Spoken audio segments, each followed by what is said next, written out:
Okay, good morning everybody. Today we are going to continue our discussion on the module on cement. So in the last class we talked a lot about the production process of cement and what is the significance of different processes that are involved in the cement manufacturing. We talked about the different raw materials that are involved in cement production, what kind of post processing needs to be, pre-processing needs to be done before the material actually is blended together and sent into the rotary kiln. In the rotary kiln, there are several reactions that happen because of the heat that we provide, because of the burning that happens, and the different oxides that we find in cement get fused together in different sorts of compound forms. And in this class today, we will talk about what are these compounds, what are their properties, and how do they actually affect the performance of the cement itself. So this class is going to be about cement composition, where we will not only talk about the typical composition of a cement, we will also talk about what are the different types of cements available, which are based on the chemical composition differences, and then we will have some sort of a roundup on cement standards across the world, primarily with a view of the ASTM standards, the Indian standards, and the European standards, which are increasingly being adapted in many parts of the world in terms of how they differ as far as classification of cement is concerned. Okay. So today's lecture is going to be on cement composition. So of course, first of all, it's interesting, although it's not entirely imperative, to understand how do we determine this chemical composition. In the past, of course, it was entirely based on wet chemical analysis, but over the last 30-40 years, the instrumentation technology and its application to the cement industry has increased multifold, because of which now we have several different techniques that can be used. We have X-ray diffraction, optical microscopy, scanning electron microscopy, energy dispersive X-ray analysis, electron microprobe analysis, selective dissolution, and thermal analysis. I told you in the last lecture that in the case of cement manufacture, to ascertain the right quality of cement production, the cement companies install inline testing to ensure that they are getting the right kind of materials inside the kiln, and finally the right composition in the cement itself. And that is usually done using what we say is the X-ray fluorescence apparatus. X-ray fluorescence, I am not going to go into the technique here, it is not really important, but the idea is that the X-ray fluorescence technique is able to give you an indication of the approximate chemical composition of the cement, which can be used to work out those factors that we talked about in the last class, the lime saturation factor, the alumina ratio, the silica ratio, and the potential C3S for the cement that we are trying to produce. Okay. So again, all these techniques can be utilized in one way or the other to determine either the oxides or the crystalline forms that are present in cement. Okay. And so let us take a look at what these forms are, what are the compounds, and how much they are in terms of the mass of the cement. The oxides specifically in cement are calcium oxide, which is present in the largest quantities. Then you have silicon dioxide, aluminum oxide Al2O3, iron oxide Fe2O3, and other oxides like magnesium oxide, sulfur trioxide, sodium and potassium oxide. In addition to these, you have several other minor oxides that have little or no significance as far as the cement properties are concerned. But in terms of the major oxides, you might see that there is an interesting notation that is used by cement chemists to denote these various different types of oxides. For instance, calcium oxide CaO is written simply as C, silicon dioxide is written simply as S, aluminum oxide is written as A, and iron oxide is written as F. So CSAF are the cement chemist notations of the different oxides that we find in cement. Now unfortunately, this does not go too well with regular chemistry, where C obviously means carbon, S means sulfur, F means fluorine, but then we are not really talking about actual chemistry notation here, we are talking about cement chemistry notation, and this is simply to produce a very simple representation of the kind of compounds that are actually forming inside the cement kiln. So what are these compounds that are actually forming as a result of your oxides which are interacting with each other? So you have these oxides, that is calcium, silicon, aluminum and iron oxide, As I said earlier, these combine in different ways inside the cementitious kiln to produce these 4 major products, that is C3S tricalcium silicate, C2S dicalcium silicate, C3A tricalcium aluminate, and C4AF or tetracalcium aluminoferrite. Okay. Now, to determine the approximate amounts of these compounds that have formed inside the kiln after the interaction of the oxides, a scientist named Bogue actually proposed a set of equations that can be used for this purpose. So, here these equations, there are 4 of them. You can see that you have percentage of C3S, percentage of C2S, C3 and C4AF. So, again these equations give you the potential composition of the cement in terms of the 4 principal compounds and how these can be derived approximately from the oxides that you have in the cement system. Now, the oxides which are C, S, A and F, and in this case you can also see one equation uses sulfur trioxide or SO3. Okay. So, these are approximate equations, they are not exact because they take into account several assumptions in the system. So, let us take a brief look at what are the assumptions that were used by Bogue to work out these formulations. One major assumption that Bogue made was there are no other secondary minerals in the system. You only have these 4 principal minerals, which is not really an accurate representation of the cementitious system as understood by several cement chemists. Another assumption was that the aluminum oxide to iron oxide ratio is greater than 0.64, which is quite a reasonable assumption. It works out favorably in most cases. Bogue also suggested that all aluminoferrites are present in the form of C4AF. Now, this is indeed not found to be true. There are several different combinations of calcium, alumina and ferrite which exist in the cementitious system as a solid solution. Now, again this is not something that we need to go deeper into, but you have to understand that this C4AF simply represents an approximate average formula and not really the range of chemicals that are actually found in the system. Bogue also assumed that the system is in equilibrium. Now, please remember in thermodynamic systems, equilibrium is usually attained when you have an infinite amount of time for the reaction or at least a minimum amount of time required for the reaction. But in the cement production case, the materials that actually come into the rotary kiln go through the rotary kiln by self weight to the other side, and all this happens in a period of 30 minutes. And in these 30 minutes, there is no way that equilibrium can actually be established. So, that is why the compound compositions that we obtain from the Bogue equations are called potential compound formulations. They are not the actual formulations. I will tell you later that there are other techniques which can be used to measure the actual compound formulations, but for a first guess, the Bogue formulations are fairly good, a good approximation. Okay, so again going back to the Bogue equations, I would like to just show you again the Bogue equations. So, here you have the compound formulations written in terms of the approximate contents of the oxides that are present in the system. Alright, let us move forward from here and try to see what is it that actually happens inside the cementitious system which can help us understand how these products come into being. Now, many of you would have learned basic thermodynamics and you would have seen how systems with 2 or more components interact with each other. The simplest systems are the binary systems. For example, you have sugar and water. You know that as you increase the temperature, you can dissolve more and more sugar into water, okay, and that is basically the thermodynamic system which is containing sugar and water. Apart from this, you may have also come across other alloying systems like brass or bronze, where copper is used with other metals to produce different characteristics. Interestingly, when you blend the 2 metals at very distinct compositions, you get a range of qualities that is not possible by the individual metals alone. So, that is the idea of providing combinations of different materials so that you can actually work out some sort of an optimal combination which gives you very interesting characteristics.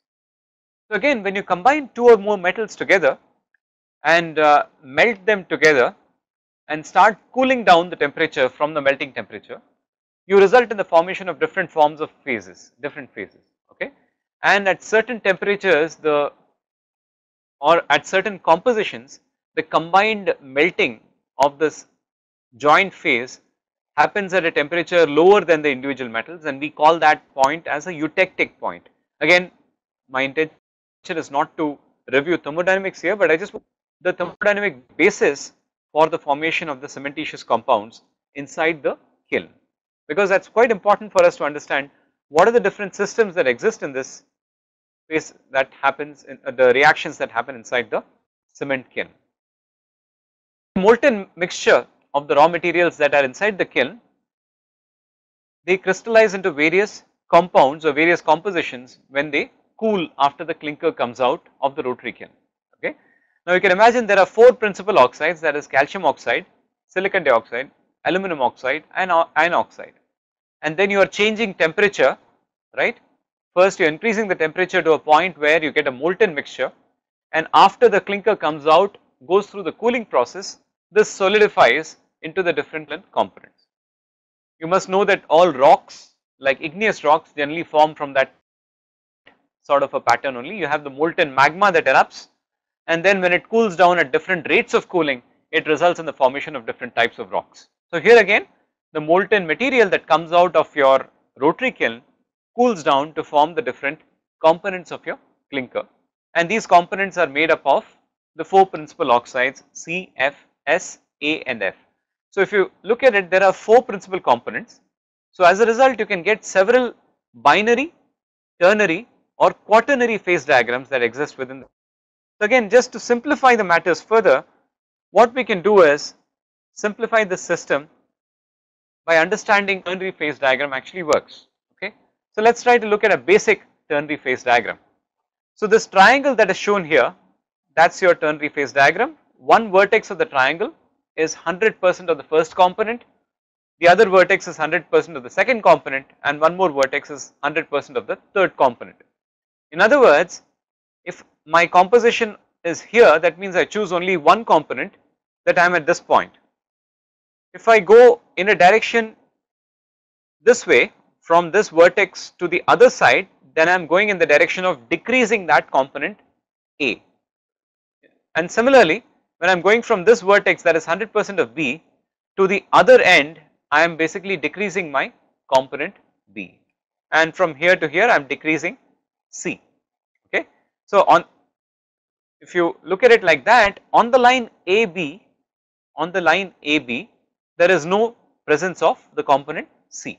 So this is how a ternary phase diagram is constructed, and if you draw the intermediate lines representing intermediate compositions of A, B and C, and that is how you would actually see the ternary phase diagram as. Now of course, a phase diagram is not just concentration of the different components, you also need to represent the temperature. So in the case of a ternary phase diagram, the temperature axis is perpendicular to the plane of composition. So that is your composition plane of A, B, C, and that is the temperature axis which is perpendicular to the composition plane. Okay. So a mixture of A, B and C, if it is taken to very high temperatures causing melting, will look something like this. This is just an arbitrary system where I have chosen some 3 components A, B and C. So this is A, that is B and that is C, and the interactions happening between A, B and C as you cool down from a molten state are represented now by not lines but curves. For example, if you are at a temperature somewhere here and you are trying to cool down the temperature of the system, the material cools down, comes to this surface, and now the material can either move in this direction in the surface or in the other direction. Okay. The initial starting composition will determine what is the direction of movement with change in temperature. As a result, what are the different phases that you form in the system as the temperature is brought down from a molten state to the room temperature. Okay. So now what you need to do is relate this ternary system with some arbitrary components A, B and C to the cementitious components, that is calcium oxide, silicon dioxide, aluminum oxide and iron oxide. But now I am saying there are 4 components, how do I bring it down to 3? You will realize that the cementitious compounds are usually binary phases like C3A, C3S, C2S, which have calcium and silica only or calcium and alumina only. There is only one primary ternary phase, that is calcium aluminoferrite, C4AF. So you can actually break down this 4 component system into 2 principal 3 component systems. One is your calcium, silica, alumina system, and the other is the calcium alumina iron oxide system. Okay, and it's still simple to understand that most of your cement is actually coming from the first system, CSA system, because you get C3S, you get C2S, you get C3A, which forms the basic components of your cement. You form most of your cement. About 90% of Portland cement comes from the first system, and only some minor compounds like C4AF and other solid solutions within the same family of systems come from the second system, that is CAF. Okay. So again, what you need to do is now look at the phase diagram involving calcium, silica and alumina, and that is what we will see in the next picture here. That is the calcium, silica, alumina system. Now do not worry about how this system looks like, what are the different diagrams possible, what are the different thermodynamic equilibria that are possible in the system. That is not our aim to understand. I just wanted to show you what this looks like to make you understand how the formulation for cement is actually determined from a sound thermodynamic understanding of the system, which involves 3 different oxides. So once again, in this ternary diagram, this vertex represents calcium oxide, this vertex is aluminum oxide, and the top is silicon dioxide. Okay, so in this ternary system, if you were to look at what are the different binary systems that exist, then you will have to look at these lines here. The line from calcium to silicon oxide gives you all the binary systems that may exist in that line. So if you are close to the calcium oxide, you have C3S, which is one of the binary systems, you have C2S, you have CS, which is calcium silicate, which is also a possible binary system. Okay. In the case of the silica and alumina, you may have something called A3S2, which is again a binary system. For calcium oxide and aluminum oxide, you have different binary systems like C3A, C12A7, Ca, etc. Okay. Now what this implies is these mixtures that you have in the kiln can result in one or more of these binary systems or several different ternary systems that are inside. You see there are systems that are depicted inside this graph, which are ternary systems. One of the common systems that you find in materials like granulated blast furnace slag, which is obtained from iron ore processing, is this phase called galenite, which is C2AS. So it is a ternary system, it involves 3 components. Okay. But what we know is, as far as cement is concerned, we are essentially getting binary components. So we should be somewhere close to the CAO axis, okay, to the CAO vertex, and let us take a look at that portion of the diagram and see what phases can be obtained in cement manufacture. So again, if this is the same diagram, but I am only taking the lime rich portion of this diagram, that means the portion that is close to calcium oxide. So here this is where I am interested in producing my cement. I want C3S, I want C2S, and I want C3A in my system, and that is what the system is all about. And so I need to choose an initial composition of my raw materials such that I get my calcium oxide, silicon dioxide and aluminum oxide contents within this region, and I need to get it so that I produce a cement that is mainly rich in C3S, because I know that most modern cements have a high content of C3S to ensure that they get very fast strength development, and that is very important because you need to get a quick strength development in order to meet the demands of modern construction. So C3S is the principal component in Portland cement. So you can imagine that most of your formulations for cement will have initial oxide compositions that are somewhere in this region, where you have very high calcium oxide content, fairly moderate silica content and slightly low alumina content. So that results in the production of C3S, C2S and C3A. So this is where cement production comes into picture. You try to understand first what are the compositions that you desire from the raw materials. Second, how should you actually take the temperatures up and then finally cool to get this combination of materials. Okay. So having said that, let us look at what are the different compositions that are possible for cement and how the cement actually looks like once it is viewed under the microscope. So if you look at the appearance of a typical Portland cement clinker, okay, so if I take the clinker that comes out of my rotary kiln after cooling, okay, and I put this under the microscope, it will look very different in terms of the different phases that are seen here. Typical Portland cement clinker is composed of large irregular crystals that are grains of A-lite or C3S, more rounded smaller crystals that are C2S, or we call them as B-lite. I will come to the difference between A-lite and C3S and B-lite and C2S a little bit later. And then you have a ground mass that consists of the aluminates and aluminopherrites. Okay, we also call them as flux phases. Alright, so let us see what this looks like now. So this is an example of clinker from a very popular textbook by Hewlett, and you see here that you see different forms of grains here. You see this irregular looking crystals here, the brownish irregular looking crystals on the left side diagram. The irregular crystals are those of A-lite or C3S. The more rounded crystals, which are showing some lines on the top, the more rounded crystals are those of B-lite or C2S. On the right side image, you do not see any B-lite at all, you do not see any C2S, all the irregular crystals are that of A-lite or C3S. You also see a fraction which is white and brown combined, and that fraction is basically your aluminates and aluminopherrites, which are also known as the ground mass, okay, or the flux phases. Okay, that is how your typical cement clinker will look like. So when you grind this clinker in the final stages of cement manufacture, you get particles of cement that may be either purely C3S, purely C2S, or a mixture of different phases together depending upon the size of the particle, okay, because clinker grains will have different sizes of these particles which are embedded within the clinker. So depending on how fine you grind the cement, you may get particles that are entirely C3S or entirely C2S or a mixture of different phases. Alright, so now this is another example of an image which is produced using two different clinkers. So on the left side image you see a large collection of C3S, on the right side image you see a large collection of C2S and very little C3S. So sometimes you can get very different morphologies from sometimes the same cement or different brands of cement, although all of them claim to be the same type of cement. So let us look now at typical compositions of the cement. In terms of oxides, as I told you earlier, we are operating at a level which is very rich in calcium oxide. So our cement composition in terms of oxides is seen on the left of the slide. You have calcium oxide, which is principally 60 to 67%.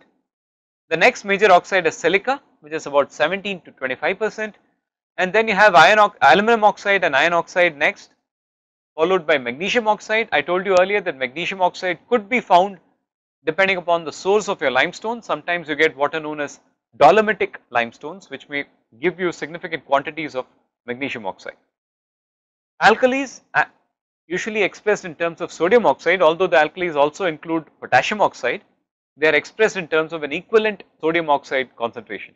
So next time that you pick up a cement data sheet, you will often see that the oxide in terms of the alkalis is represented in terms of pure sodium oxide, and that is typically between 0.3 and 1.2%, and your sulphate is of the level of about 2 to 3.5%, SO3 sulfur trioxide is about 2 to 3.5%. The cement in terms of its compound composition is presented on the right side of the slide.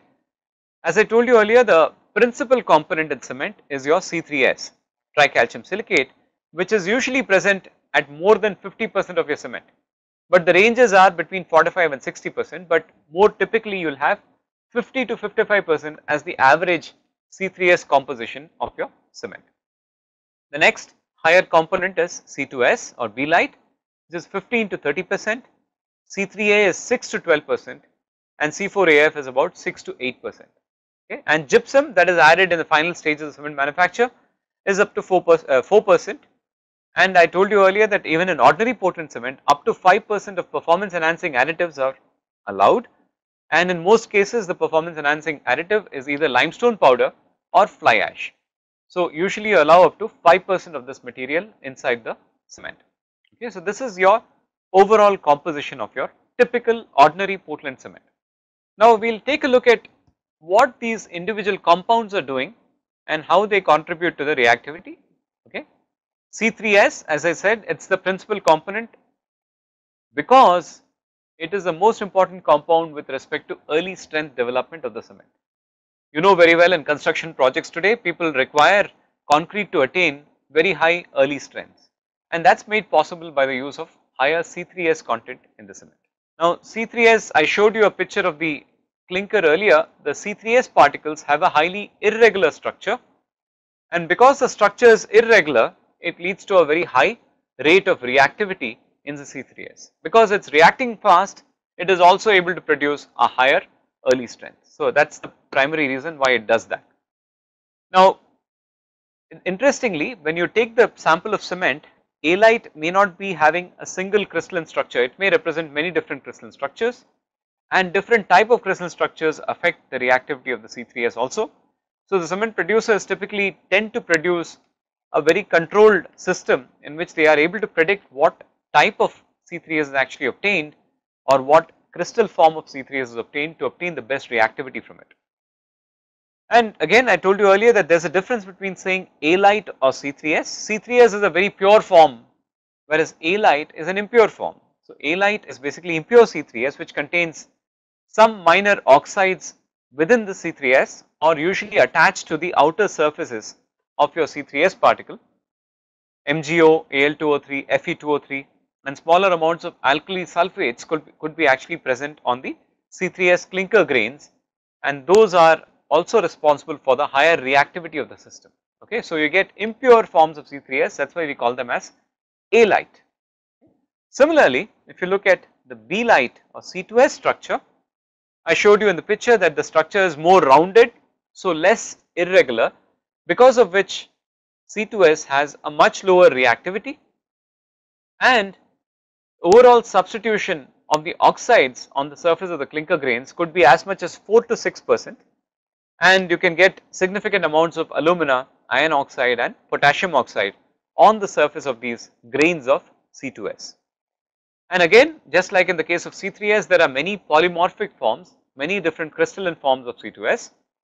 Again, we are not going to be discussing that, but then you have to imagine that the type of crystal affects the rate of reactivity of the compound. C3A and C4AF are very small in size, they are mixed up with each other and they are very difficult to distinguish typically. Pure C3A has a cubic structure in terms of the crystalline form, but with impurity oxides you can also make other forms like orthorhombic structure. Okay, again when you produce the other forms you may result in a higher reactivity. So C3A with orthorhombic form can have a much higher reactivity than C3A with cubic form. So although it may seem to be a trivial matter for a concrete engineer, oftentimes the reactivity of C3A can have very serious consequences on how the cement and superplasticizer interact in a concrete system. So once again we are not going into that right now, but that can have an influence. The C3A type of C3A polymorph can have an influence on the performance of concrete that has a superplasticizer. So that is a very interesting thing to imagine. C4AF again is a very difficult compound to understand because it does not have a distinct composition, it has got range of composition, and it also presents very different crystalline forms that you can actually observe inside the cement. We are not very interested in C4AF because it does not seem to have a very direct correlation with the early age properties of the cement. So C3S and C3A are very interesting from an early age perspective because your behavior of cement at early ages is governed a lot by the kind of interactions that these two produce when they react with water in the presence of the sulfates from gypsum that is added during cement manufacture. Okay, so that sort of brings us to an end of understanding what is cement composition all about. The next segment is on the specifications and standards for cement in different countries and address any questions you may have either related to the previous lecture on production or the initial phase that we talked about as far as cement composition is concerned. So I will break my talk for now and let you ask me some questions for which I can give you the answers immediately or maybe along with the remaining segment that we are trying to cover later. Okay. So now the floor is open for questions. Please do ask your questions, get your doubts clarified, because later when you try to ask questions you may not remember what questions you had in the first place. So please do ask questions right now. Okay, Amrita, do you have a question or would you like to interact? Yes, sir. Hello, sir. About the reactivity of sir, about the reactivity of C3S and C3A. Okay. C3A is more reactive than C3S, no, sir? Yeah, I'll come to because the actual reactions a little bit later when we talk about cement chemistry. But C3S and C3A are producing very different types of reactions. So C3A, you know that in the absence of gypsum, C3A will react immediately with water and lead to what is called flash setting. But in the sir, presence of gypsum, you have a more controlled reactivity with C3A, which produces ettringite, okay, which we'll talk about again in cement chemistry. no sir, this is not the doubt, sir. Yeah. What's the reason for that high reactivity of C3A then? Okay. C3 The any high structure? reactivity of C3A is simply the very small crystalline form that it has, because it is formed from the molten phases, and it is formed because of very rapid cooling in the clinker cooling stage, which results in the formation of extremely small crystals. And the small crystalline form is the reason for its reactivity. You know that the smaller the crystal, the more reactive it will be. And of course, the other end of that is you produce in such a speed that you make it amorphous. In this case, none of the cement phases are amorphous, but then the smallness of the crystal of C3A determines its high reactivity. In the case of Thank you, sir. C3S, the irregular structure combined with the presence of the impurities like alkali sulfates can lead to a very high reactivity of the C3S. Okay, sir. Thank you. Okay, welcome. We have a question from SEC. Sir, Yeah. can we use e-waste? Yeah. Please repeat your question. Can we use e-waste as silicon chips as an alternate for silicon dioxide, sir? That's an interesting question. Can we use e-waste, that is silicon chips, as an alternate for silicon dioxide? You mean you use it as a source for silicon dioxide for cement manufacture? Are you asking whether I can use it for cement manufacture or for concrete? Is there any possibilities to manufacture? No, again, see, silicon chip is essentially made of silicon metal. No? So I don't know how much of it is retrievable as silicon dioxide. So we are requiring your silica in oxide form, and that's what is contributed by your clay and your other sand that we add in cement manufacturing process. But I don't know if e-waste can produce the required quantities that we want to produce cement. But e-waste could be, I know that in several projects e-waste has been utilized by producing scrap out of it and using that as partial replacement for aggregate in concrete. I know that has been done, and that could be something that can be done on a trial basis, not for structural concrete, but definitely it can be done for producing blocks for instance with concrete. Is that satisfactory answer to your question, or you have some more? No, sir. Okay. Okay. Okay, there's a question posted on why we are using very low quantities of C4AF. Oh, okay, again, please understand that in the cementitious system, the formulation is made in such a way that we get the optimal performance from the cement. The optimal performance means we have to have a setting which is well controlled. The cement has to set typically within 2 to 4 hours. That's what we see as a normal setting time of cement, and it needs to produce sufficiently high early strengths, and for that we need the C3S content to be maximized. Now C4AF content is not really contributing to the development of your calcium silicates, which are resulting in the high strength development. C4AF is reacting in a manner which is quite similar to C3A. We'll again see that in more detail in cement chemistry, but the components of calcium aluminate or calcium aluminoferrite are not really responsible for the filling up of your porosity, which happens a lot more with your calcium silicates. That's why most of your cement is actually calcium silicate.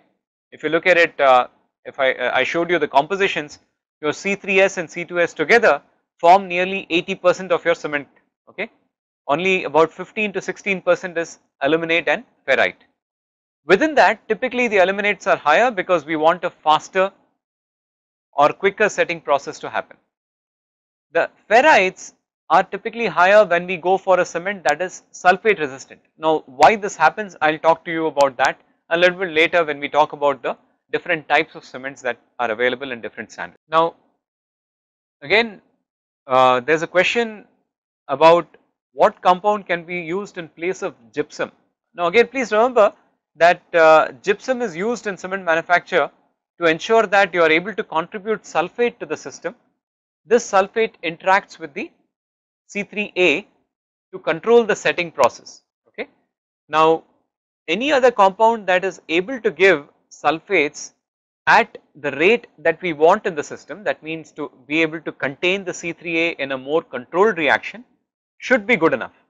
But as of now, I have not seen any substitutes for gypsum, although we have seen different forms of gypsum which could be either derivatives from other industries, like one of the examples I told you last time was phosphogypsum, which is obtained from the fertilizer industry, which is also being used, which has also been used for cement manufacture in several cases because it is contributing the right quantity of sulfate.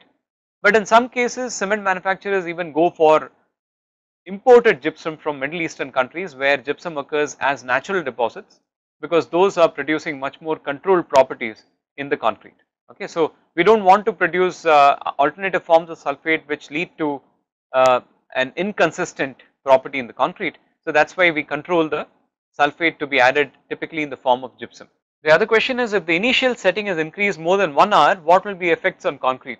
Please, one thing you need to understand, the initial setting time of cement is typically 2 to 4 hours. Okay. Now you may say that it is 30 minutes as per the standard. Please remember the 30 minutes is only a minimum recommended setting time. That means the cement that you produce should always have a setting time more than 30 minutes. But any cement that you test in the lab typically will have a setting time close to 2 hours. Initial setting time will be close to 2 hours. Okay.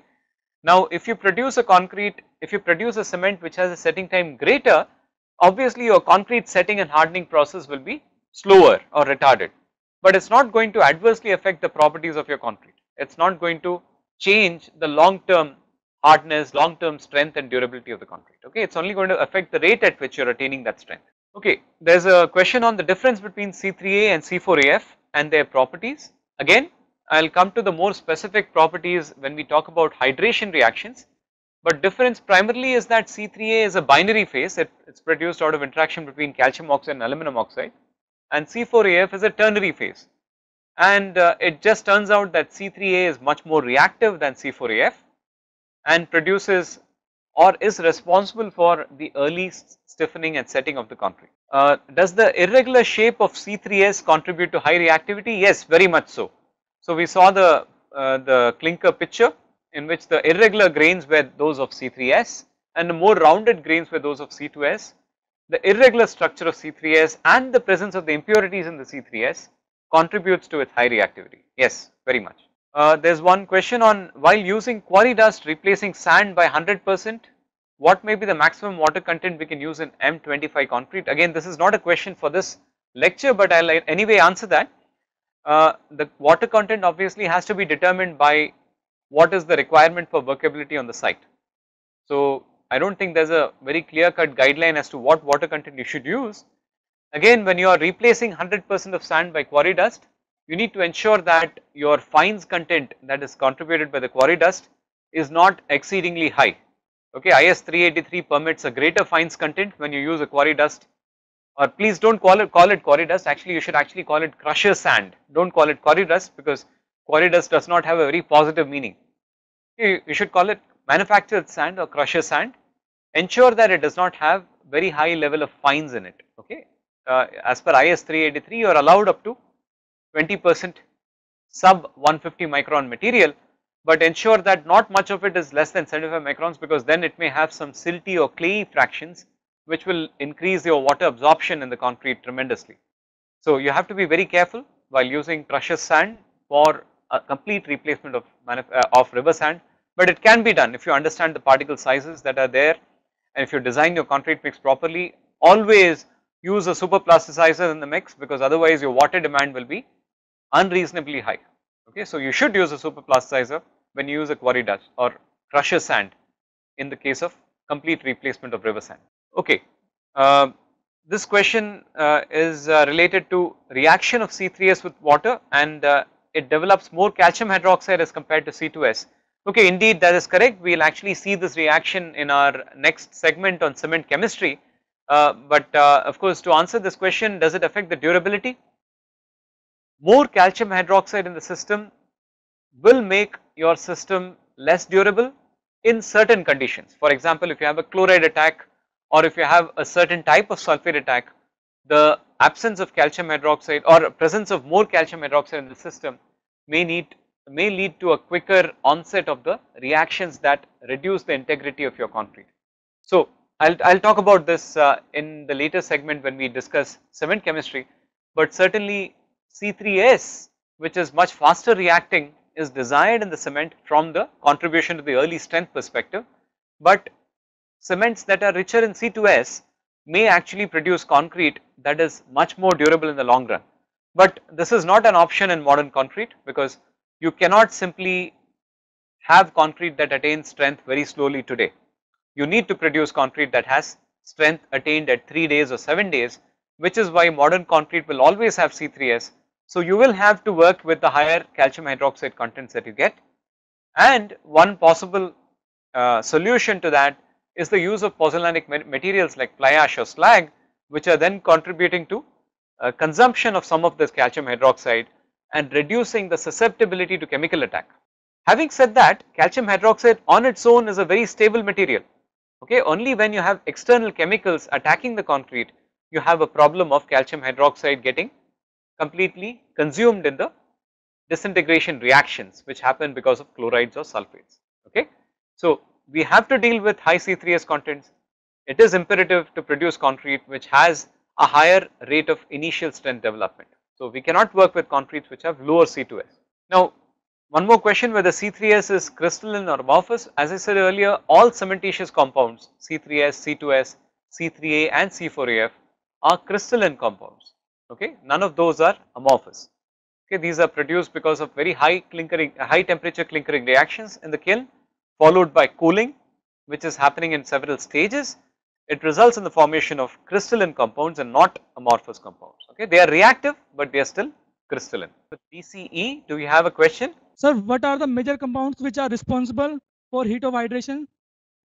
Okay, now again I'll cover this in more detail later, but the major compounds that result in high heat of hydration, as you can rightly guess it, are the ones that are more reactive. C3A is the primary compound contributing to heat of hydration, followed by C3S. So C3A and C3S are responsible for very high heat of hydration. As a result of this, obviously when you want to produce a cement that has a lower heat of hydration, you need to reduce the amount of C3S and C3A.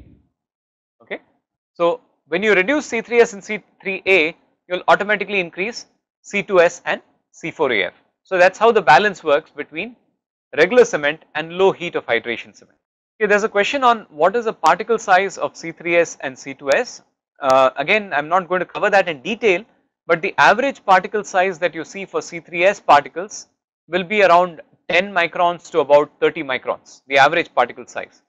C2S you may find in greater sizes than that also, up to 60 microns is possible in C2S. Okay, so average size for C3S will be around 10 to 30 microns.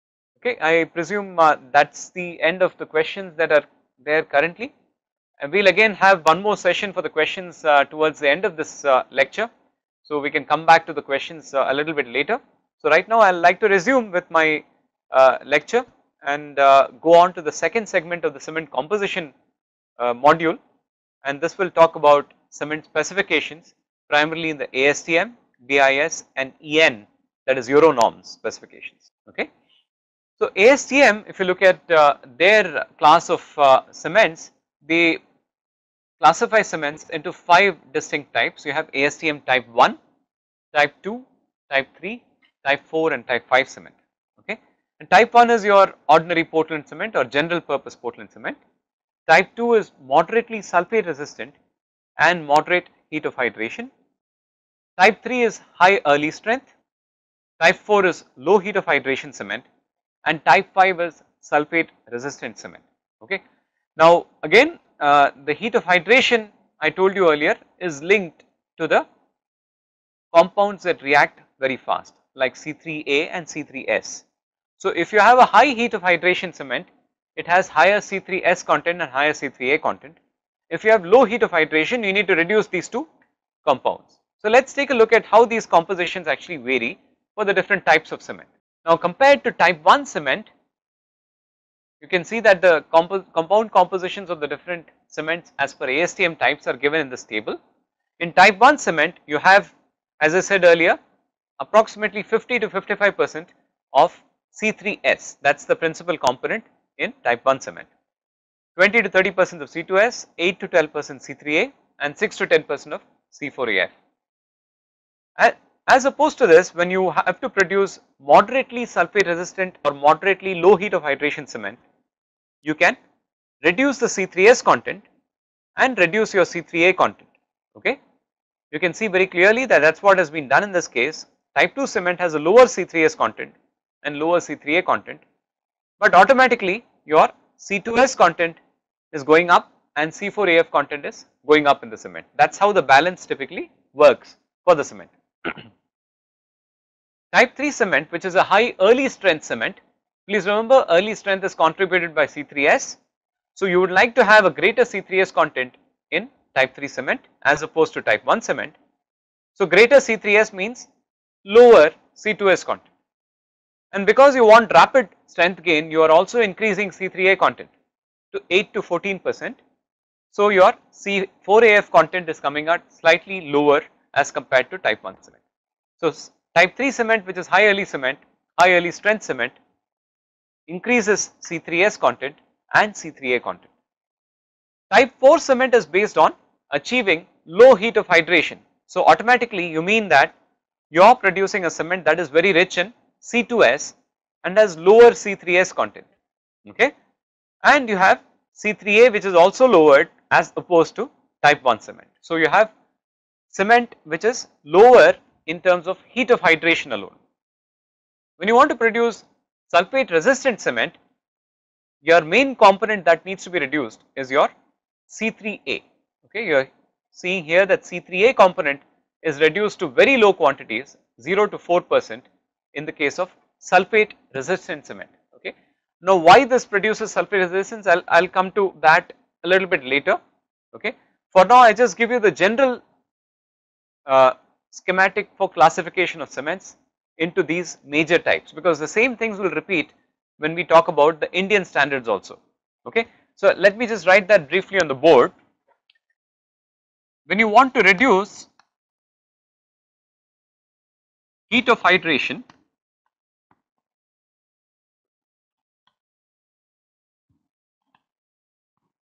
you are going to reduce C3A and C3S. That is what you do when you want to reduce the heat of hydration. When you want to increase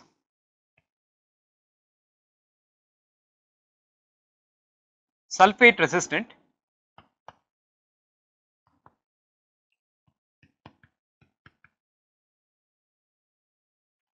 you will reduce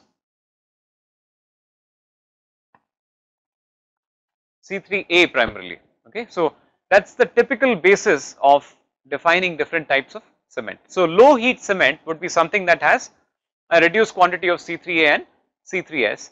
Sulfate resistant cement would be something that has a lower quantity of C3A. That is the general principle followed in most standards, okay. So that is how we will also see the same thing happening in the Indian standards also a little bit later. That is why I sort of wrote this for a general understanding of how the system works. Coming back to this compositions, and we will try to see how these compositions affect the properties of the cement itself. So I am just recapitulating the same thing that I said on the board also. So type 2 cement has marginally lower C3S and C3A, type 3 has marginally higher C3S, and generally the high early strength cement is also ground to a higher fineness as compared to typical Portland cement, okay. So high early strength cement would be ground to a higher fineness compared to typical cement. Type 4 has lower C3S content and lower C3A content, and type 5 is primarily based on reducing C3A to a large extent, okay. Sulfate resistant cement means lower C3A cement. Alright. So how do these actually affect properties? You can find this in several different types of textbooks, but one of the popular textbooks is the one by Mehta and Montero. You can see on the left side diagram the heat of hydration is plotted on the y axis as it varies with the age of the cement paste. So here you see that type 1 cement for ordinary Portland cement, that is the curve here for the heat of hydration. For type 3 cement or the high early strength cement, because it is reacting faster, it is going to produce much more heat, it is going to produce much higher heat, okay. Type 2 cement, which is a lower or moderate heat of hydration or lower than type 1 cement, is producing this curve here. Okay, now this is of great significance in practical construction. For example, if you are doing a very large raft as a foundation, if you are doing a very large raft, or if you are doing mass concreting for a dam, you would definitely like to use cement that produces lower heat, because if you produce a very large heat, there is a chance of thermal cracking in your dam, okay, or in your raft. To avoid the cracking, you need to ensure that you use a cement that liberates lower amount of heat, and that is typically done by using either a low heat cement, or the popular choice today is, because low heat cement is not so easily available, people use the general purpose Portland cement, type 1 cement, in combination with something like fly ash or slag that can actually reduce the amount of heat that is given by the cement. On the right hand side, you see a graph between the compressive strength and the period of curing, how long it has been cured. So the solid line once again represents the type 1 cement, okay. Now you see the top line here is for the high early strength cement. You can see that at the early ages, this high early strength cement produces concrete that is of a higher strength as opposed to type 1 cement. But soon it starts losing steam. That means when you get very high early strengths, the later age strengths may or may not be higher than ordinary Portland cement. You may end up having actually a strength lower than ordinary Portland cement in the long term. On the other hand, when you go for the lower heat cement like type 2 or type 4 cement, you start off at a lower strength, but then you catch up, and you may also even exceed in the long term, as a result of which you will probably have a continued strength development even at very long terms. Now please remember, this is only if I am providing continuous curing to the system. I am continuously providing a source of moisture to cure my concrete, okay. If I am stopping curing, my strength development will not continue forever. So in this case, of course, we are talking about data that even talks about 5 years, okay, that is only been produced by 5 years of continuous curing. So it is not possible obviously on site. We are talking about curing of 7 days, right. So up to 7 days, you will see definitely there will be a substantial difference in the strengths. If you are using ordinary Portland cement, if you have a certain strength, when you are using a low heat cement, the strength will be much lower at 7 days.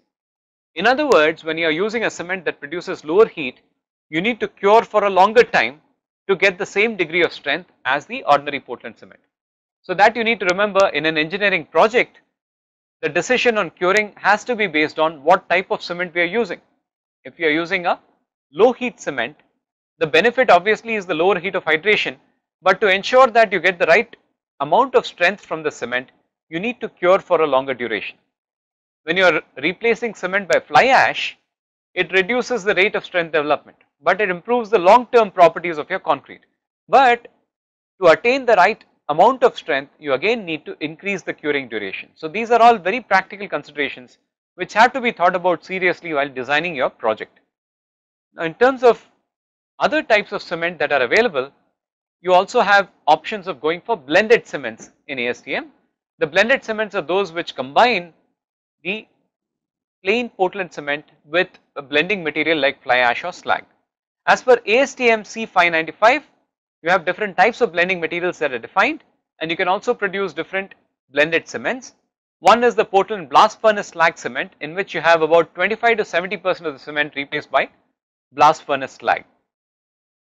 Portland pozzolan cement, you have 15 to 40% of your cement replaced by a pozzolanic material. Now of course, I will show you the Indian standard also later. In India, the Portland pozzolan cement is almost entirely made with only fly ash as a cement replacement. But when you go to the US, the ASTM standard allows you to even use natural pozzolans, which could be available as a replacement for cement in Portland pozzolan cement. Now the major benefit when you use a blended cement is that of lowering your heat of hydration. You get additional calcium silicate hydrate formation because of pozzolanic reaction, which leads to a long term strength and durability, and that is the emphasis here, is the use of pozzolanic cements for obtaining cements which provide you long term strength and durability in the concrete. We are not worried about early ages here, we are talking about long term strength and durability. So when you are talking about concrete in extremely aggressive environments like coastal environments, you have to go for blended cement, otherwise your concrete will simply not be durable. Now again, these are some more results with pozzolanic materials in cement. So the result on the left is showing you heat of hydration once again with the extent of pozzolanic replacement of the cement. You see here that at 7, 28 and 90 days, the total heat of hydration is reducing significantly when you are substituting cement with a pozzolanic material. Okay, when you go up to 40-50% replacement, you are going for a concrete that is producing very low heat of hydration. So it's got very little chance of thermal cracking. I'll give you a practical example of this also. Many of you would have heard about this person Mehta, who's written this textbook, Mehta and Monteiro. Professor Mehta is one of the leading experts around the world in cement chemistry, and he has worked on a very high volume fly ash concrete for a monolithic foundation block of concrete. Okay, monolithic foundation block for a structure in Hawaii, which was cast without any joints, without any steel. You can imagine that concrete without joints and steel will crack like anything. But because he was able to choose a cement which had 50% fly ash in it, okay, he was able to produce a concrete which is having such a low heat of hydration that there is absolutely no danger of cracking in this monolithic foundation. So you can produce high volume fly ash concretes which can have extremely low heats of hydration, but please remember, in this case you will have to cure for a very long time. So in Professor Mehta's structure, the curing was actually done for a period of 56 days. So they extended the curing period, and that enabled the strength development. But the advantage of this structure was that you had no cracking at all in a structure that was free of joints and free of steel. So that's not possible to imagine in most of our concrete structures. The data on the right is something which we don't have an explanation right now. It's basically we don't have a discussion of right now, but it's basically alkali silica reaction, which is an expansive reaction that happens in hardened concrete. It is found that when cement is replaced by pozzolanic materials, the extent of expansion can be reduced significantly in the case of alkali silica reactivity. So again, pozzolanic materials not only have benefits in lowering heat of hydration, but the long term durability can be significantly enhanced when we replace cement with pozzolanic additives.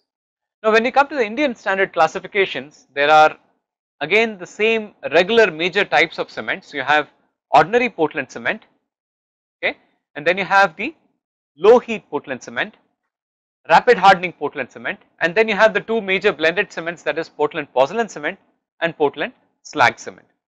So in India, the ordinary Portland cement is further classified in terms of the strength of the cement mortar into 33, 43 and 53 grade cements. Okay, you might have seen in the market that you sometimes see a bag which is showing 43 grade cement, sometimes you see 53 grade cement. Okay, the reason is of course that when the cement is mixed in a certain quantity with the sand and water, it produces mortar, and you measure the strength of mortar cubes at 3, 7 and 28 days. The grade of cement is related to the strength produced at 28 days. Okay, now you need to understand one thing, that the grade of cement is only telling you the relative speed at which you are going to be attaining the strength. A 53 grade cement is going to attain the strength at 28 days. If you want to attain the same strength with a 43 grade cement, you may want to either wait for a longer time or increase the quantity of the cement in your concrete. Okay, supposing I have the same quantity of cement in my concrete, let's say I make concrete with 33 grade, 43 grade and 53 grade cement, and I test the strength at 28 days, I will find that the concrete which has 53 grade cement gives me a higher strength than 43, and 43 will be higher than 33. However, if I wait forever, let's say I wait for 5 years and measure the strength of the concrete, I may not find too much difference between the strength of a concrete with a 33, 43 or 53 grade cement. So the difference is in the rate of strength development, okay, because of which I am able to produce concrete with lower amount of 53 grade cement as opposed to 43 grade, because in concrete my strength requirement is at 28 days. Okay, so it's only the rate of strength development that is different. The highest rate of strength development is of 53 grade cement. So that's why we choose for infrastructure projects, we generally choose either 43 or 53 grade cement, because we need a quicker rate of strength development. Okay, so So that is the difference in the grade of cement. So the grade of concrete is not the same as the grade of cement. As of now I can tell you that you can produce any regular concrete grade like M35, M40, M50 with any grade of cement. Only thing is you will need to modify the mix design, choose the right cement content and water cement ratio to get that grade of concrete. So the grade of concrete is different from the grade of cement. You can produce any concrete with any cement, only have to modify the mix design appropriately. The low heat cement again is based on lowering your C3S and C3A contents. Rapid hardening cement is based on increasing C3S and increasing fineness. What I have not listed here is sulfate resistant cement.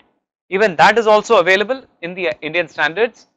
SRC or sulfate resistant cement is also produced with lower C3A content. Okay.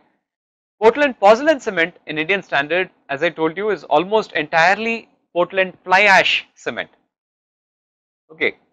One important thing to understand is the quantity of fly ash that is permitted in PPC.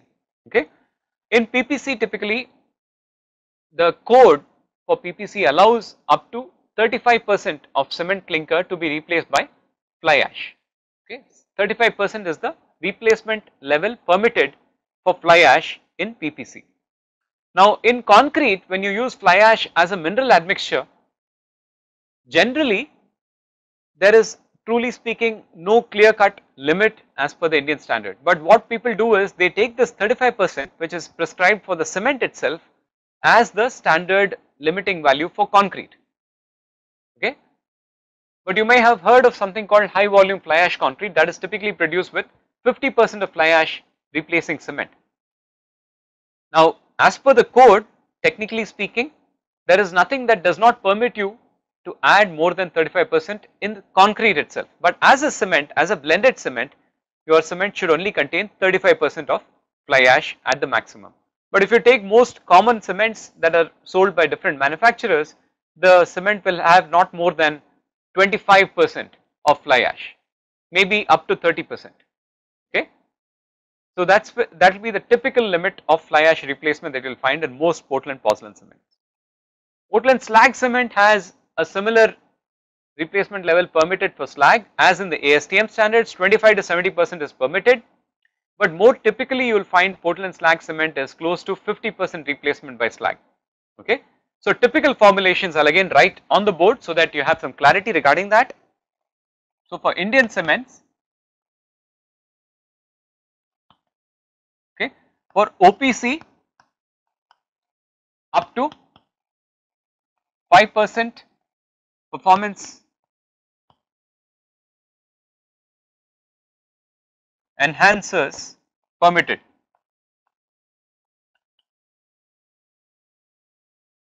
Okay, that means you can add either ground limestone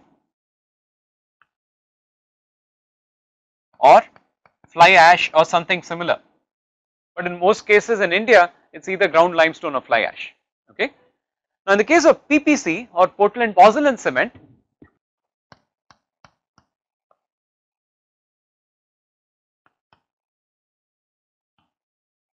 up to 35% fly ash is permitted, but more typically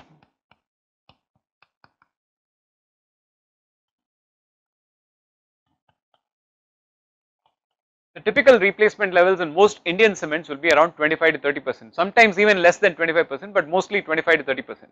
Okay. Now PPC standard, if you look carefully, also allows the use of calcined clay in the past. Okay, also allowed the use of calcined clay in the past up to 25%, but today people have shifted almost completely to fly ash only because calcined clay in the past which was used was not giving very controlled or consistent properties because people were using different sources of clay for calcined clay. As a result, the shift has entirely been towards fly ash. Okay. So this is for PPC, and if you look at Portland slag cement or PSC, Portland slag cement, you are permitted between 25 and 70% of slag. Okay, but more typically you have around 50% slag in your Portland slag cement. So that is the typical replacement level for the slag, about 50%. Okay. I just wanted to give you those values so that you have an idea about the kind of cements that you are dealing with in the market. One more thing I would like to point out as far as the Indian situation is concerned, that you often do not get the special types of cements very easily in the Indian market, especially when we look at low heat cement or sulfate resistant cement. It is not obtained very easily in the market. Okay, the reason is obviously linked to the manufacture of the cement. It is much easier for the cement plant to continuously manufacture the same type of cement throughout its lifetime, because you do not have to change the process parameters, you do not have to change the blend of the raw materials that you have and so on, and that will, if you keep changing the type of cement, obviously the productivity of the cement will get affected in the cement manufacturing plant, or the cement plant may have to set up a separate kiln to manufacture the special types of cement that they are producing. So oftentimes you find that there is a major shortage of special cements in the market. Okay. So what projects people do is generally tend to use only the general purpose cement, that is the ordinary Portland cement, for most of the construction projects, but you can obtain very different properties. For example, if you want low heat of hydration, you can replace your ordinary Portland cement with fly ash. If you replace cement with slag, you get very good concrete for the marine environment. So you can get very special properties by replacing ordinary Portland cement by these mineral additives, which are really changing the way that concrete is applied today.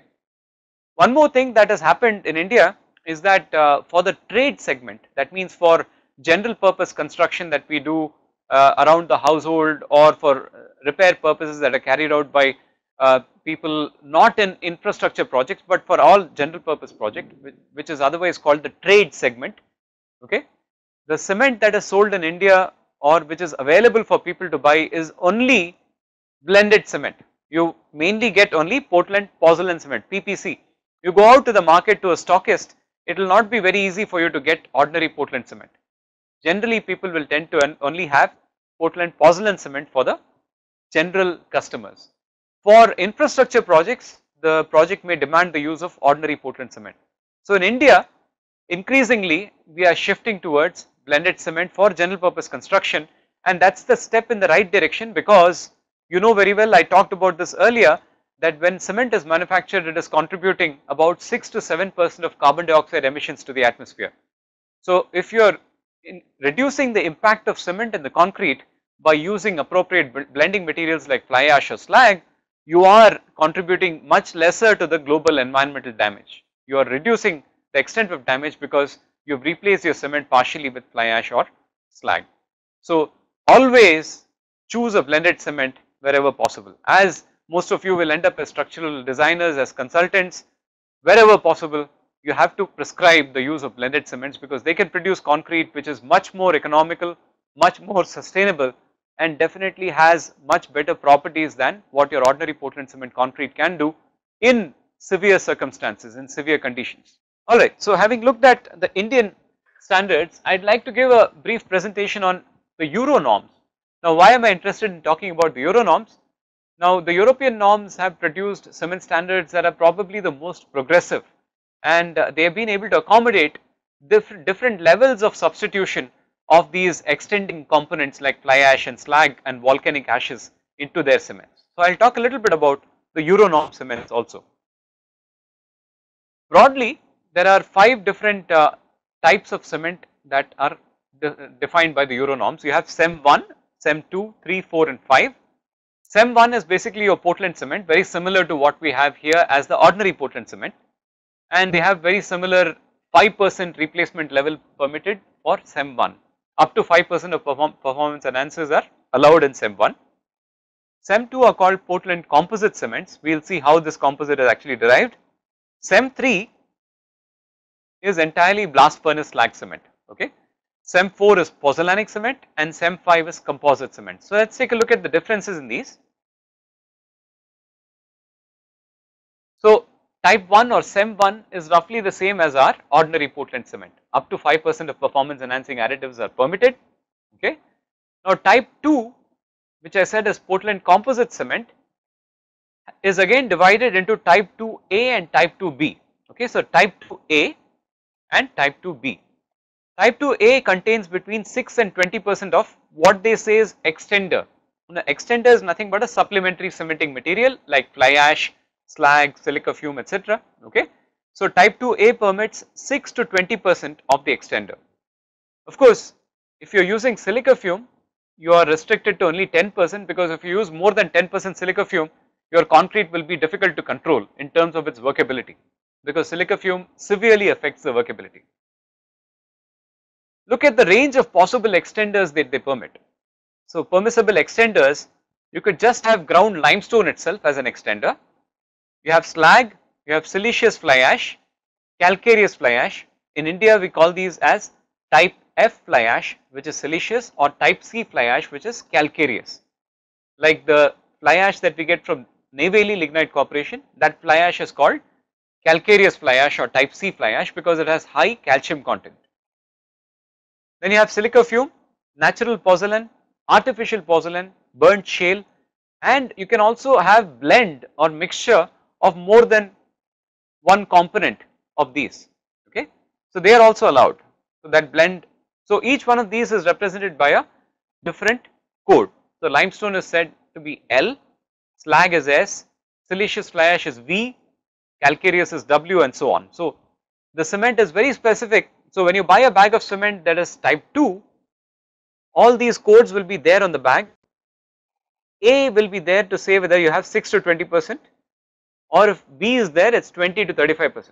So type 2B is the same different extenders between 21 and 35%. So when you buy a bag, you exactly know, okay, what you have and how much of that you have. That's the most interesting part as far as cements in Europe are concerned. And type 3, as I said, it's mainly the slag cements. It's again defined into type 3A and type 3B. Type 3A contains 36 to 65% of slag, okay, which is quite similar to what we have in our Indian standard blast furnace slag cement. But normally we are talking about again 50% slag. That's the normal formulation for type 3A. I'll show you again how other systems are. So here, for example, on the axis here, this SEM 1 has up to 95% of clinker, and extender is up to 5% is permitted. Okay, SEM 2A up to 20% of extender is permitted. SEM 2B up to 35% extender is permitted. SEM 3A is up to 65%. So 36 to 65% of slag is permitted in SEM 3A. SEM 3B up to 66 to 80% slag is permitted, SEM 3B. So very high blast furnace slag content. And SEM 3C, which is a very rare cement, is almost entirely blast furnace slag. Up to 95% of cement could be blast furnace slag. So that's something which is not typically produced, but it can still be produced because blast furnace slag, interestingly, has cementitious properties. It is not totally pozzolanic, it has cementitious nature also. It can react on its own with water also to produce a hydrated cement paste structure. Okay, so that's the general layout of how these SEM 1, 2 and 3 are actually defined. So this is a much larger table. I know that this is not easy to see. I am not going to talk about this table in more detail, but I just wanted to tell you these are all the different types of cement that are actually available in the Euro norm.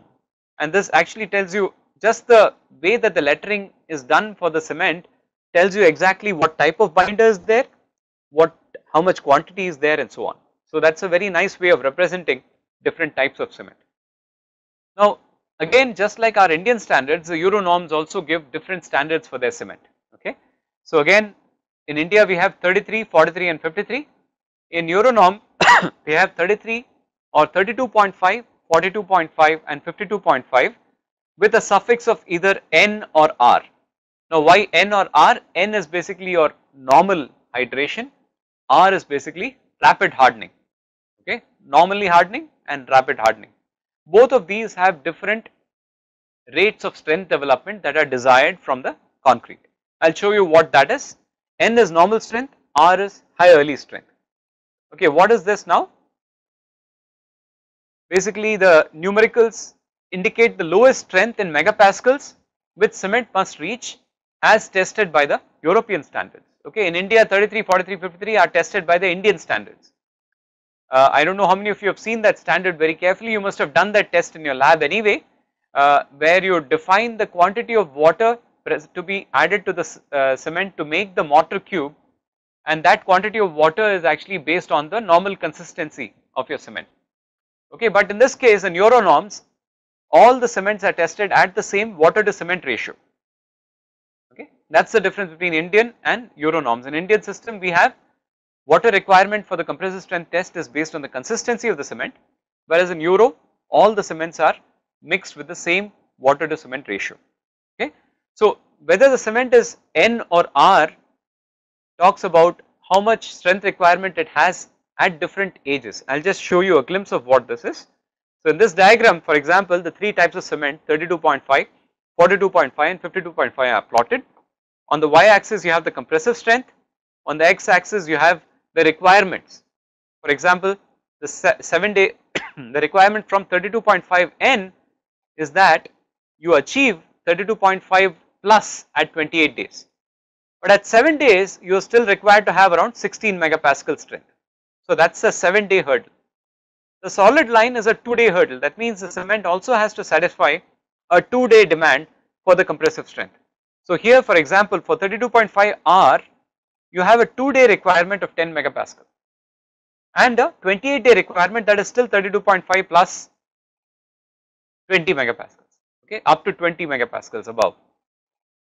In the case of your 42.5 N you have a 2-day requirement of 10 megapascal and a 28-day requirement of 42.5 megapascal.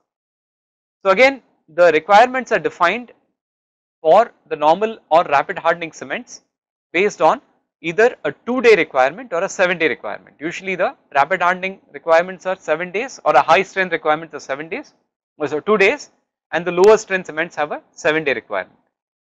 So again this is just presenting the same graph in terms of a table. Okay, this is much easier to understand. So this is what you would need in terms of the strength at 28 days and at early ages to classify the different types of cement. Now why are we interested in looking at these Euronorm cements? This is because increasingly now we are dealing with projects which are done by multinational companies, and the type of the consultants that they hire are also not typically from our country.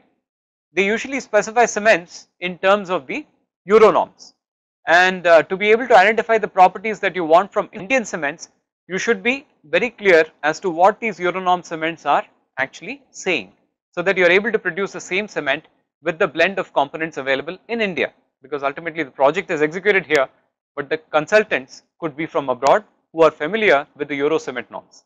So some examples of cement composition and types. For example, if you have cement, type 1 cement, it could be CEM 1 42.5 N.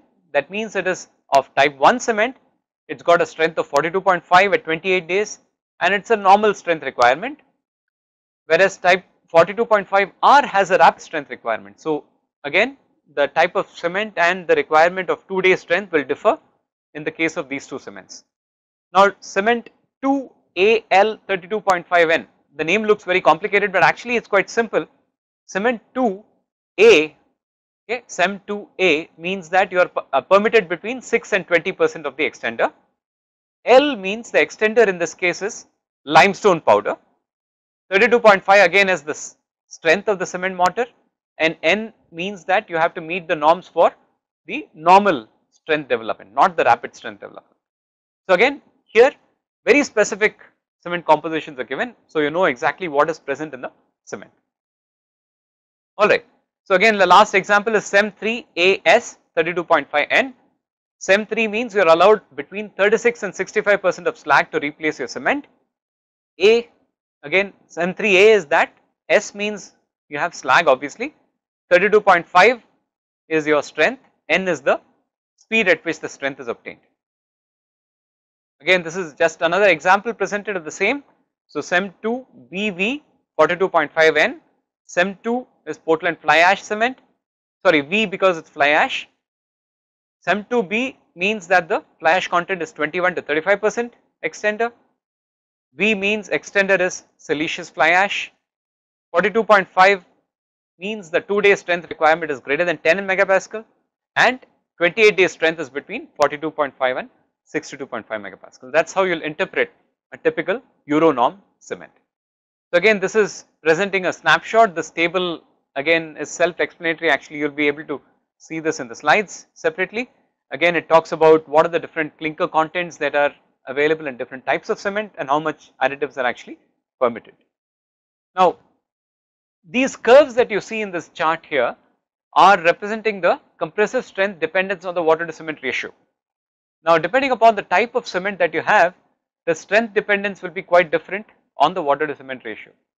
But what you have to understand is that you can use any cement to produce any concrete, alright. All you have to do is use the appropriate chart for the conversion of strength to water cement ratio. For example, for a CEM2 42.5 N, okay, CEM2 42.5 N, which has, let us say, a limestone as a blended component, the requirement of cement content may be quite different from CEM1 42.5 R, okay. So again, you need to ensure that you are using the right combination of cement content and water cement ratio to get the strength in concrete. But nevertheless, you have to imagine that concrete can be made to most strength grades with any of the available cements, okay. You just have to use the appropriate conversion chart. Just because you are using ordinary Portland cement in a project and you want to replace that cement with another cement, it does not mean that you cannot produce the concrete anymore. You can produce the concrete, but you need to readjust the mix design with the appropriate cement content and water to cement ratio. The controlling factor will be the water to cement ratio in the mix design. Again, this is just presenting an example of how the characteristic 28-day compressive strength varies as a function of water cement ratio for 32.5, 42.5 and 52.5 grade cements in the Euro norms. So again, for each cement you will have to have the correct water cement ratio relationship worked out to ensure that you are doing your design in a proper manner. So again, the requirements for cement have to be tested. So as an engineer, so far what you have seen is how the cement is produced and what are the different types of compositions available for the cement. So as an engineer, as a concrete producer or as a concrete technologist, one has to have a clear idea about what is the type of cement that we require for a particular situation. But as a site engineer, what you need to be aware of is how do we ascertain that the cement that we have attained or obtained for the concrete production in the site is of the correct type. So for that we have several different quality control tests that need to be performed. First of all, constituent materials and composition obviously are something that are tested at the cement plant, but the properties that can be tested on site include the setting time of the cement, the initial and final set, the soundness of the cement, whether it has the propensity to increase its volume on hydration, and then the strength itself, the 2 or 7 day strength or the 28-day strength. In the case of Indian cements, of course, we are interested in 3 days and 7 day strength and 28-day strength. So these are the tests that we commonly do with the cement when it arrives on the site to see whether it complies with the requirements of the standards or not. If it does not, then we need to reject the batch of cement and ask for a different cement to be sent. So these are quality assurance or quality control tests that you will have to perform with the cement in order to ensure that you have the right cement for the particular job. Okay. So with this we have come to a conclusion of this segment on cement composition. The idea was to help you understand how different oxide components of the cement fuse with each other to form distinct compounds which define the performance of the cement.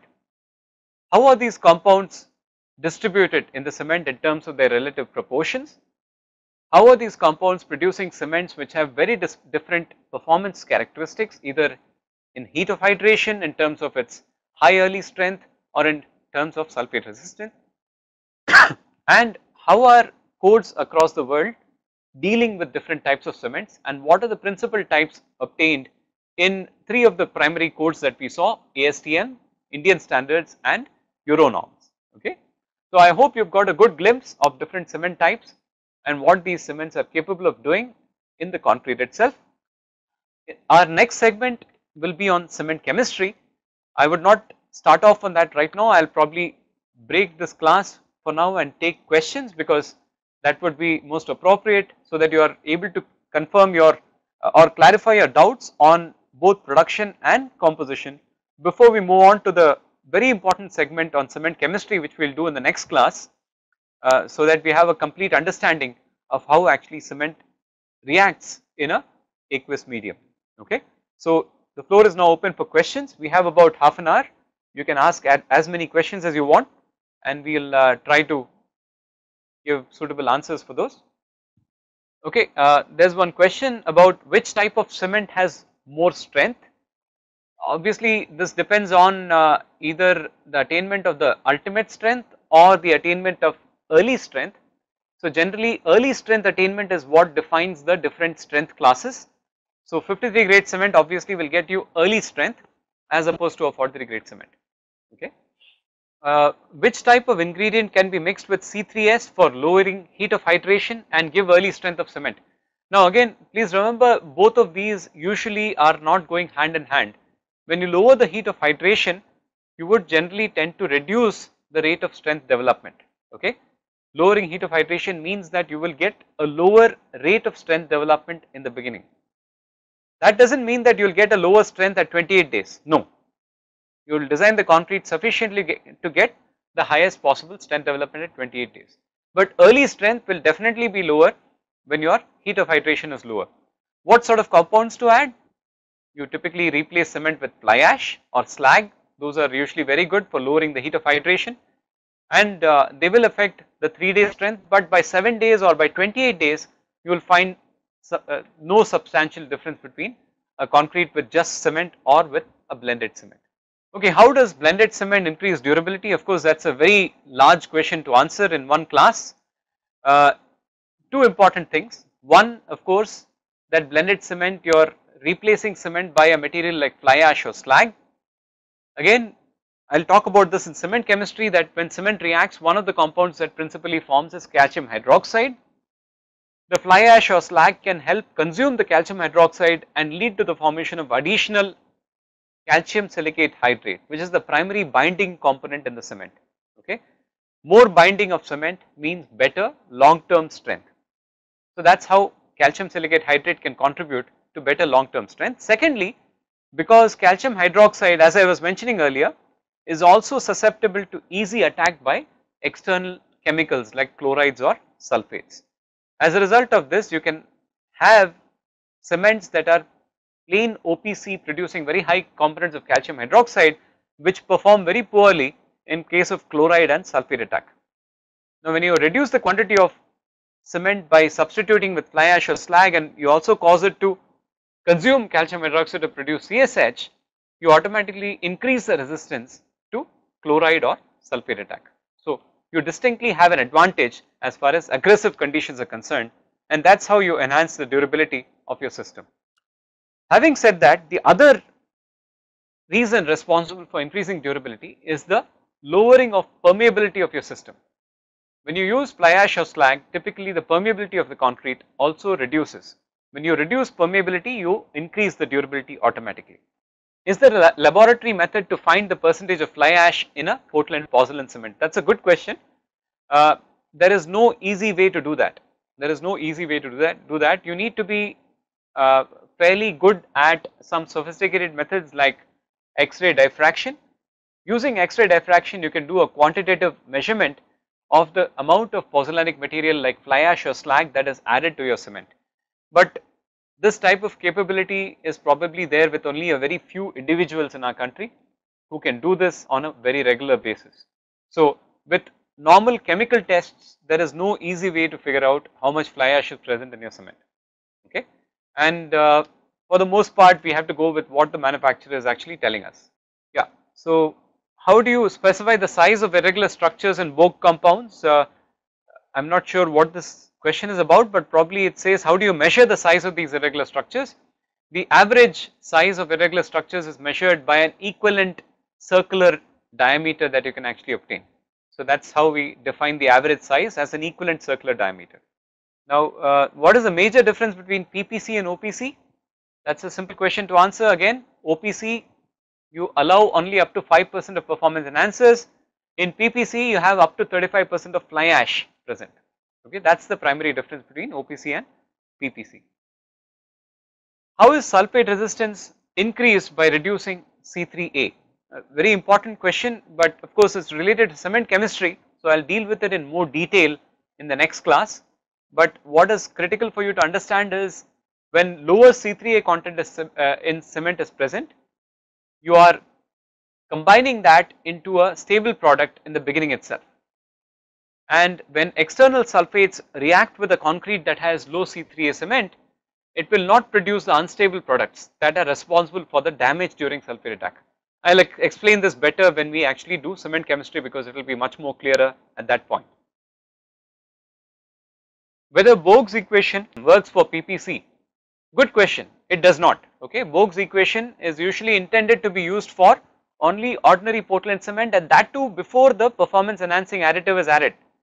Okay, if you are adding limestone powder or fly ash as a performance enhancer up to 5% in your cement, that will completely alter your Bogue compositions. So truly speaking, you should apply your Bogue compositions only for determination during your manufacturing process of your cement in the final stages before you add the additives. Only then you are getting a perfect picture of your potential formulations. Okay, so Bogue composition cannot be done for a cement that you buy in the market, because you will obviously have the 5% performance enhancing additive in there, and that will throw away your formulation very easily. So for a perfect compositional formulation, you need to ensure that Bogue composition is typically done only at the manufacturing plant, not for the cement that you actually obtain. So many of you must be reporting C3S, C2S contents in your research. Okay, when you do that, you are calculating obviously the Bogue compositions based on the oxide data sheet that is given by the cement manufacturers. So please remember that that Bogue composition that you are reporting for your research is not correct. It is only based on the cement composition that you obtain, not based on the original clinker composition, which is what it was intended to do.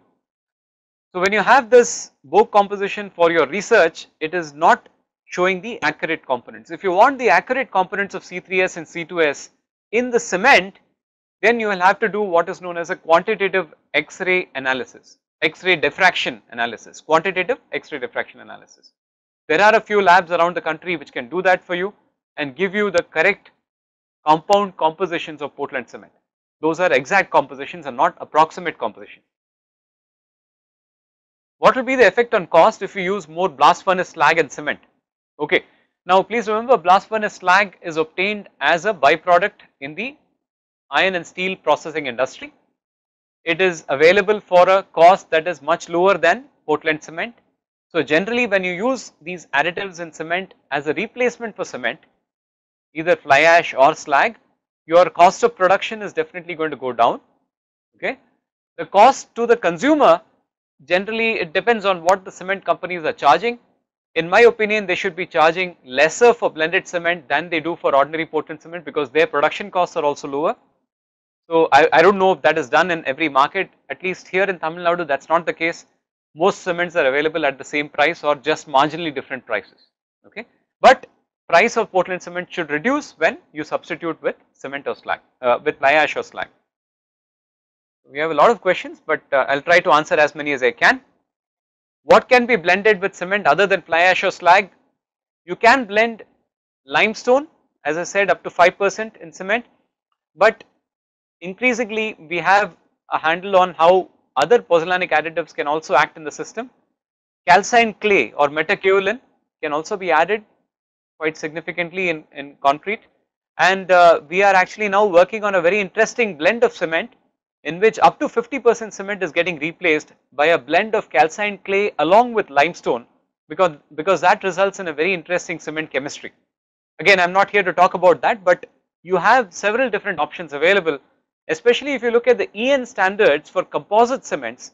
It is actually permitting you to replace cement with a blend of several different extenders, and that is the kind of thing that we are looking at in the future, because we can reduce cement clinker component in the cement to a very large extent by using these components in a very judicious fashion. How is CEM3 type C cement is manufactured? Again, CEM3 type C cement is based on very high quantity of slag. So it is almost entirely slag, up to 95% slag is there. So only remaining part is actually cement clinker. So, but that is rarely used for general purpose construction. I have not even seen one use where Cement 3 type C has been actually produced and used anywhere. What will be the effect of color on cement, color of cement due to the pozzolana? Again a good question. So let us say we have fly ash which is blended with the cement. Now if the fly ash is obtained after a careful processing, you can remove all the unburnt carbon from it. But in case the fly ash has any unburnt carbon in it, it will make the cement darker. Okay, the blending components oftentimes make the cement darker. In some cases when you have slag, the cement may actually end up being lighter in color because the slag is actually lighter than cement in color. Okay, now when we look at cement, we want it to be grey, and indeed when actually clients who do not know concrete very well, when they look at concrete they expect it to be dark grey. Okay, so when you use these special cements like slag cements and you end up producing lighter concretes, sometimes the clients on site do not have a very good impression about the concrete.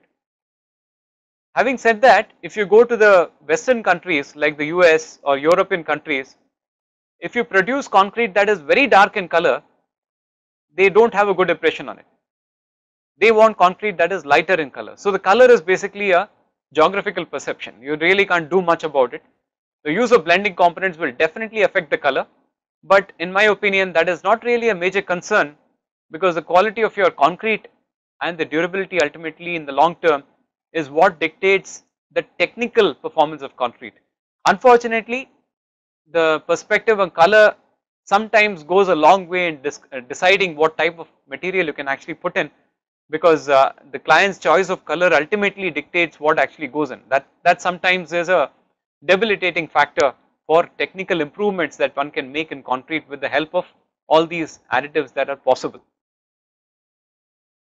Can the European codes be used for testing fresh and hardened concrete properties? Will the test results differ from IS codes?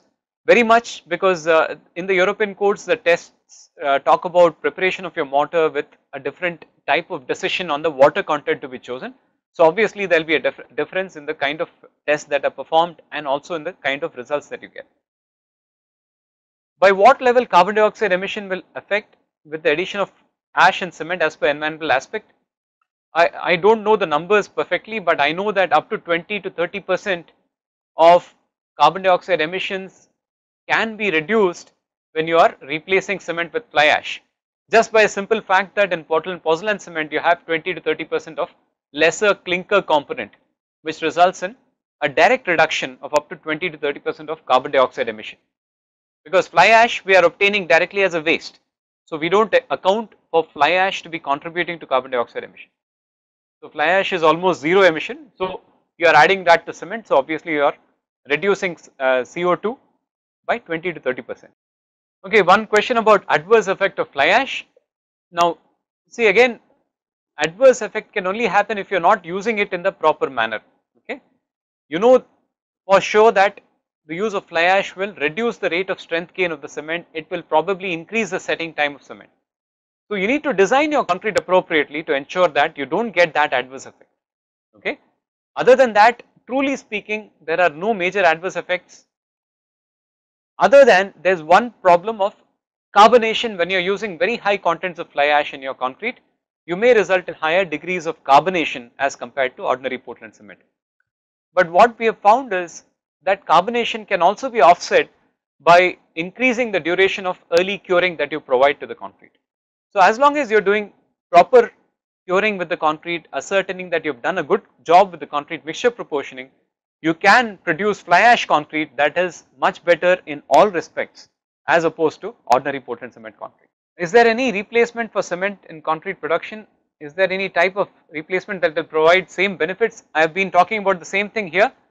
Any concrete that is produced with fly ash or slag can actually give you equal or better performance than concrete with just plain cement. Drawbacks primarily are in terms of carbonation resistance can sometimes suffer if you have higher quantities of fly ash or slag, but that can be offset by providing adequate curing. So as long as you take care of concreting practices properly, take care of the quality of these ingredients properly, you can be ensured you can be assured that you will get a much better quality final product. Role of alkalis in cement, okay, it's a good question. Alkalis are obtained as impurities in the cement clinker, and the alkalis are usually present in the form of alkali sulfates.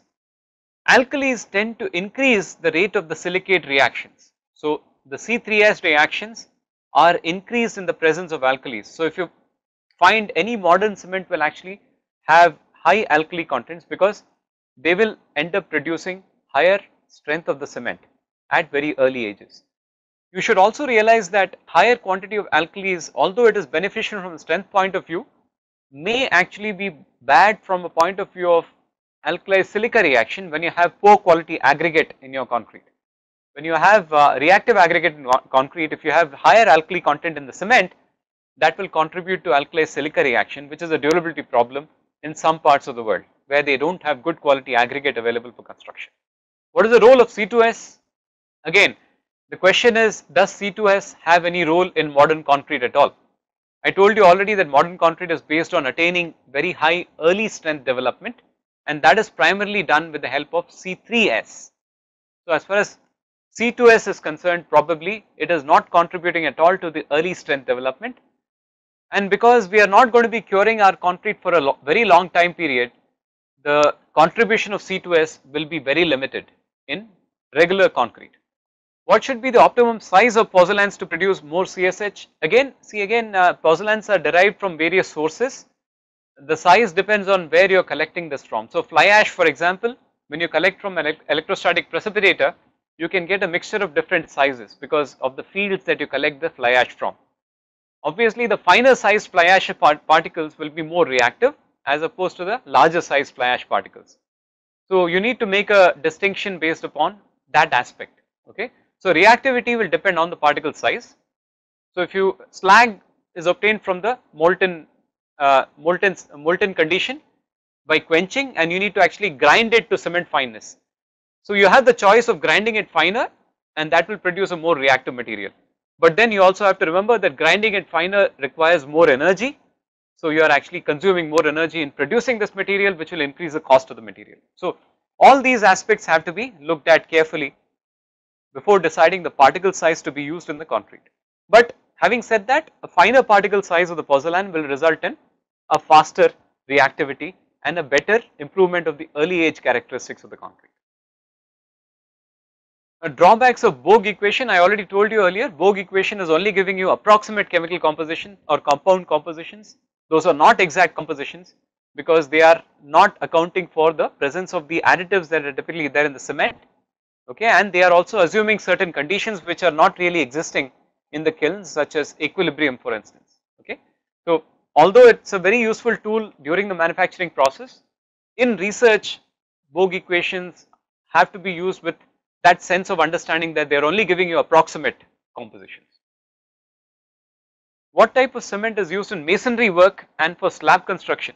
Okay, slabs are again concrete components, so you use any general purpose cement, ordinary type 53 grade cement or 43 grade cement, whatever it is. But for masonry purpose, especially for plastering, you cannot use cements which gain very rapid strength. Like 53 grade cement, you should not be using for plastering purposes. Why? Because when you do it for plastering, the rapid rate of strength development and rapid heating that is caused by this material will result in cracking. So, you want to use something which has a much slower rate of strength development for masonry purposes. Typically, you can use a lower grade cement like a 33 grade cement, or you may want to blend your cement with fly ash for a masonry purpose, and that usually works quite well in the case of masonry. High strength cement should not be used for masonry. What is the strength of low, moderate and high early heat cement? Okay. Now again, at what age is the strength of low, moderate and high early strength cement same? So that again depends on the kind of concrete that you have. That is only data from a particular class of concrete. What I just wanted to point out by that graph is that the high early strength cements will tend to slow down later ages, okay. At later ages, the strength gain is not going to be substantial, whereas the lower early strength cements, that means the low heat of hydration cements, while they start off much lower than the ordinary Portland cements, may catch up or may even increase in strength beyond OPC provided you continuously cure the system. Similar thing will happen with fly ash concrete also. If you continuously cure the fly ash concrete, it will definitely increase in terms of strength as opposed to ordinary Portland cement. There is a question whether the chemical composition changes depending on grade of cement. If you look at the IS specifications for the grade of cement, there are 3 different specifications of the 3 different grades of cement. Each one has very specific limits for the chemical composition and fineness. So yes, chemical composition and fineness would change for the different grades of cement. What is meant by soundness and what is the test for it? Soundness basically refers to the ability of the cement to retain the volume after hydration. So we know that cement reacts with water and produces hydration products. The volume should be retained after hydration. If there is undue expansion after hydration, that is called unsoundness, and that typically happens when you have excess of free calcium oxide or free magnesium oxide present in the cement, and that results in the volumetric expansion, which is not desirable. And the test to do that, to determine the soundness of the cement, is called the Le Chatelier test, which basically has a cylindrical container into which you fill your cement paste, and that is usually kept in some temperature and moisture conditions, and after your 1 day of exposure you see whether the volume has actually increased or not. Okay, that is called the Le Chatelier test. Many of you must be doing this as part of your routine laboratory exercises. Question is, what is the role of cement grade and strength of concrete? I told you earlier that the grade of cement really has nothing to do with the grade of concrete. You can produce any concrete grade with any grade of cement. Only the rate of strength attainment is going to be different. With a higher grade cement, you are going to get strength faster. That is all. Will the available PPC cement can further add fly ash? Okay. The question is, for PPC cement, can you further add fly ash on the site for concrete? Now, technically speaking, if you were to go with that 35% requirement regulation, 35% substitution of fly ash regulation, you will not be able to add fly ash at the site. But if you are able to produce a good quality concrete at site with additional fly ash content, I do not see any negative aspects of doing that. But you have to keep in mind the regulations that up to 35% is permitted for the cement, not for the concrete, mind you, but that is what is construed by most agencies to be the limit for concrete also. Okay, what is meant by sulfate attack? What is its significance? Sulfate attack is basically the attack of concrete by sulfate solutions from the external environment. These can actually react with the cementing hydration products and result in expansions that cause failure of this concrete. So we do not want this to happen when the concrete is hardened, because any expansion will result in cracking. Okay, so that is basically sulfate attack. OPC cement has 33, 43 and 53. 53 has high strength, but we are using 43 grade for construction. Why is that? Now again, see, the choice of cement used for construction is entirely dependent on the specification for the project. As I told you, the places where you expect a problem from very high heats like plastering, you should not be using 53 grade. But otherwise, for any general purpose construction, like you want to make columns or beams or slabs, you can go with any of these, either 43 or 53. It does not really make a difference. You only have to design your concrete appropriately, that is all. The choice of 43 or 53 entirely depends on what the specification calls for. You do not really have to worry about what cement it is. You can design concrete with any cement. How is the exact proportion of C3S, C2S, C4AF estimated? Again, I told you that this is done with the help of quantitative X-ray diffraction analysis that is available in several labs in the country and can produce very accurate results. Most cement companies also have quantitative X-ray diffraction capabilities. The question, do we decrease the health of cement by decreasing its setting time? Not necessarily, not necessarily. By accelerating your setting process, by accelerating strength gain process, you need not result in a poorer quality of your concrete. It may happen that sometimes when you choose for higher acceleration of the early strength, you may result in poorer long term durability. It may happen in some cases, okay, but not always. How can we test cement in the field? Of course, I told you that there are several tests that are done for quality control purposes, like the test for setting time, the test for strength development. All those a standard suite of tests that are typically done for quality control. In composition of cement, we use alkalis, but alkalis and silica undergoes reaction which weakens concrete. Is there any measure to prevent it? Yes, cement has alkalis, and most often these are there as impurities in the clinker, but we tolerate certain amount of alkalis because we want the alkalis to provide the high early strength in our cement. I told you that alkalis accelerate the C3S reactions and lead to higher early strength. But alkalis, as I told you, also react with reactive aggregate which have reactive silica and produce expansive products which result in failure of the concrete. Prevention of this is simply by the use of pozzolanic materials. When you use pozzolanic materials, alkali silica reaction can be reduced significantly. Alternatively, you can also reduce alkali silica reaction by cutting off the source of moisture which leads to expansion. So, if your concrete remains dry or is protected from getting very wet, if you protect it from moisture, you can definitely reduce alkali silica reaction or the expansive effect of the alkali silica reaction. Which grade of cement is used during dam construction and construction of reservoir, and how can we know whether it is good or not? Of course, you can know whether it is good or not if you have done a good concrete mixture design. The type of cement used for dams, you would prefer to use a low heat cement, but since it is easily not available, the preference would be to go for ordinary cement replaced by fly ash, because that will produce very low heats of hydration. Difference between A-lite and C3S, again difference is because A-lite is an impure form of C3S. It contains other minor oxides which I showed you earlier, which is there in the slides, you can see for yourself. A-lite is simply the impure form of C3S. What is the use of production of calcium hydroxide in cement while hydration, and how will pozzolanic reaction affect us? Now, of course, there is no use. Calcium hydroxide is simply produced as a result of reaction of the silicates with water.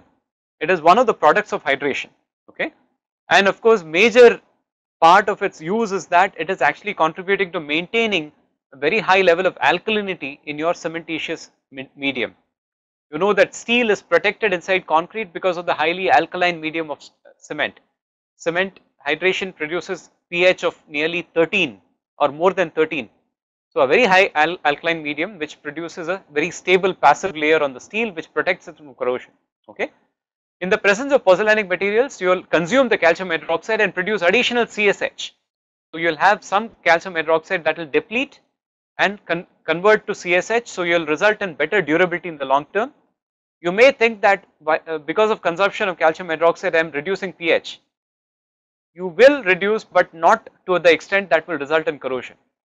Okay, even with pozzolanic materials, the pH of concrete will still be above 12, 12.5 without any problem of corrosion. Okay, so you will get very good performance as far as durability is concerned. Which kind of cement is eco-friendly? Again, anywhere where your clinker component is lower is eco-friendly, because I told you that clinker contributes very largely to carbon dioxide emission. If you are replacing it with fly ash or slag, you are definitely contributing to eco-friendliness. How can we reduce C3A in ordinary Portland cement concrete? You can't reduce C3A in concrete, you can reduce C3A in cement by choice of the appropriate type of production process which lowers the C3A content and improves the C4AF content. Which kind of cement can be used in seismically prone areas? Please remember, seismic design has got nothing to do with cement, okay, and for the most part it does not even have anything to do with concrete. Seismic design means you do your reinforcement detailing properly. You need to ensure that you are providing sufficient quantity of reinforcement to ensure sufficient ductility of your reinforced concrete structure. It's got nothing to do with the cement, okay. You can use any cement in any area, but if you're using cement from durability perspective, right, when you're using cement from durability perspective, let's say you're using cement in a coastal environment, then you would go for a blended cement like a slag cement, which is a material of choice for the coastal environment, okay. From a strength or loading perspective, the cement choice does not have any significance. And finally, last question, will the addition of slag increase possibility of corrosion of concrete? Definitely not, no.